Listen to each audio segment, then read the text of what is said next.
রিজিকের মধ্যে যদি একটা টাকা হারাম থাকে, যতক্ষণ সেটাকে আপনি ত্যাগ না করছেন, আপনার ইবাদত কবুল হবে না।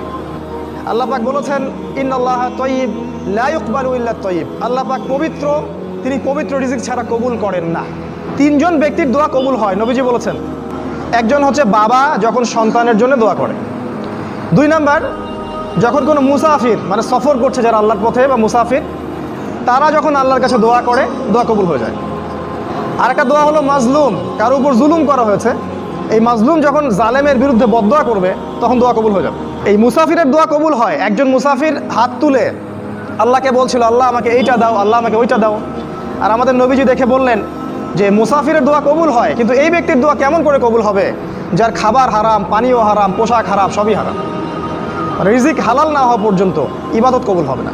তাই যাবতীয় সুদ, যাবতীয় ঘুষ, এই যে হারাম রিজিক, হারাম পণ্যের ব্যবসা, এগুলো থেকে তওবা না করা পর্যন্ত ইবাদত তো কবুল হবেই না, আপনি ইবাদতের স্বাদ পাবেন না।